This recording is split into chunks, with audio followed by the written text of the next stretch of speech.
আসসালামু আলাইকুম রহমতুল্লাহ। বিশ্বের বিভিন্ন দেশে অবস্থানরত বাংলাদেশি প্রবাসী ভাই ও বোনেরা, আশা করি আল্লাহ রাব্বুল আলমিনের একান্ত মেহরবানিতে আপনারা যে যেখানে আছেন সুস্থ অবস্থায় আছেন। আমি বাংলাদেশ জামাত ইসলামীর পক্ষ থেকে এবং আমার নিজের তরফ থেকে আপনাদের সকলের শারীরিক মানসিক সুস্থতা কামনা করছি এবং দোয়া করছি আল্লাহ তাআলা যে যেখানে আছেন সেখানে যেন সবাইকে নিরাপদে সম্মানের সাথেই রাখেন। বাংলাদেশ আমাদের প্রিয় জন্মভূমি।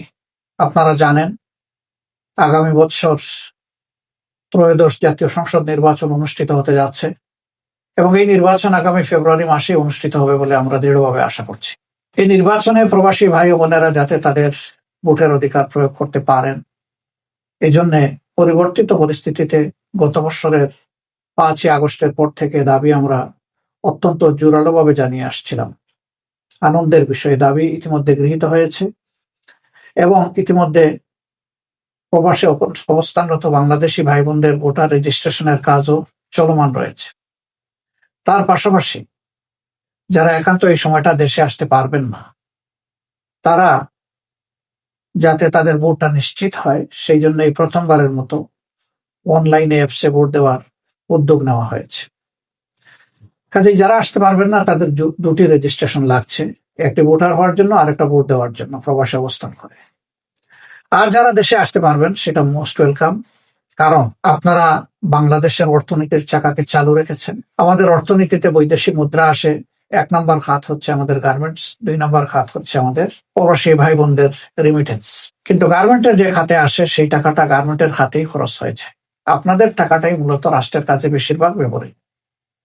আপনি জানেন না অথবা জানেন যে আপনাদের এই কষ্টের অর্জিত অর্থ যা দেশের জন্য, পরিবারের জন্য আপনারা পাঠাচ্ছেন, সরকারি অব্যবস্থাপনা, দুর্নীতি, লুটপাট ইত্যাদির কারণে এই টাকার প্রপার সদ্ব্যবহার হয় না।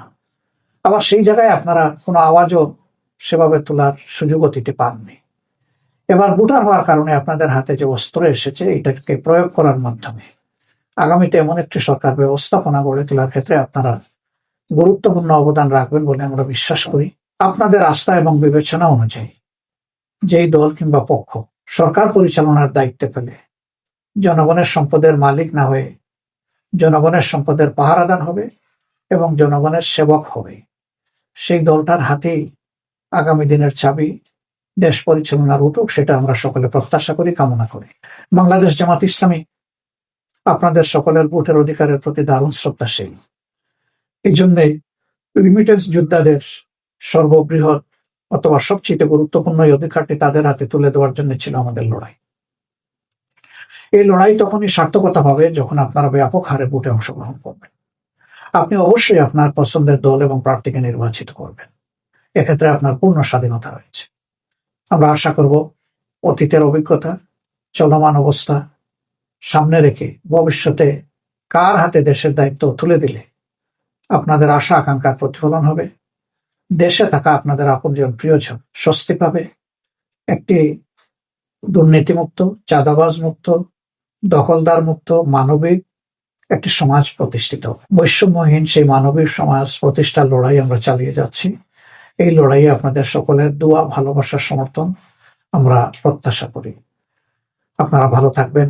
আল্লাহ তাআলা আপনাদেরকে, আপনাদের পরিবারের সকলকে, আপনাদের বন্ধু বান্ধবকে সুস্থ রাখুন, ভালো রাখুন। প্রিয় দেশের জন্য দোয়া প্রত্যাশা করে আজকের মতো বিদায় নিচ্ছি। আসসালামু আলাইকুম ওয়া রাহমাতুল্লাহি ওয়া বারাকাতুহু।